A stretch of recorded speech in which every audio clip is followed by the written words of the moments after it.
এখন জাতীয় নির্বাচনের আগে অন্য কোনো স্থানীয় নির্বাচন হওয়ার কোনো সুযোগ নেই।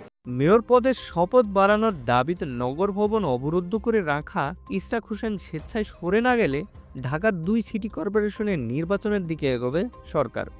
বৃহস্পতিবার প্রধান উপদেষ্টার সরকারি বাসভবন যমুনায় উপদেষ্টা পরিষদের আনুষ্ঠানিক বৈঠক থেকে বিএনপিকে এই বার্তা দেওয়ার বিষয়ে বিএনপি চেয়ারপারসনের উপদেষ্টা বীর মুক্তিযোদ্ধা মোহাম্মদ আব্দুস সালাম বলেছেন, জাতীয় নির্বাচনের আগে স্থানীয় নির্বাচন হওয়ার কোনো সুযোগ নেই।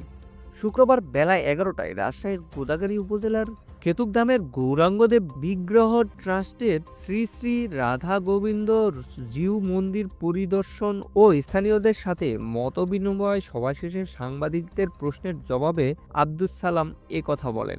আসন্ন জাতীয় সংসদ নির্বাচনে প্রচারণার অন্যতম মাধ্যম পোস্টার থাকছে না বলে এই সিদ্ধান্ত নিয়েছে নির্বাচন কমিশন।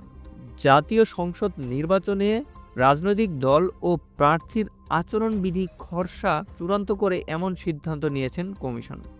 নির্বাচন কমিশনের এই সিদ্ধান্ত প্রসঙ্গে বিএনপি নেতা আব্দুস সালাম বলেন, নির্বাচনে কালো টাকার ব্যবহার যাতে না হয় সেদিকে যেমন দেখতে হবে, তেমনি প্রচারণা যেন বাধাগ্রস্ত না হয় সেটিও বিবেচনায় রাখতে হবে।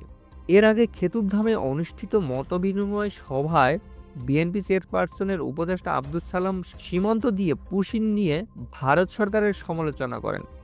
খেতুবধাম পরিদর্শনের সময় বিএনপি চেয়ারপারসনের আরেক উপদেষ্টা ও আসন্ন সংসদ নির্বাচনে রাজশাহী 1 আসনের দলীয় মনোনয়ন প্রত্যাশী অবসরপ্রাপ্ত মেজর জেনারেল শরীফুদ্দীন, বিএনপির জাতীয় নির্বাহী কমিটির সদস্য দেবাশিস রায় মধু, রাজশাহী মহানগর বিএনপির আহ্বায়ক অ্যাডভোকেট এরশাদ আলী ঈশা, গোদাগাড়ী উপজেলার 6 নং মাটিকাটা ইউনিয়ন বিএনপি সভাপতি মোহাম্মদ এনামুল কবির টুকু এবং গৌরাঙ্গদেব বিগ্রহ ট্রাস্টের সদস্যরা উপস্থিত ছিলেন।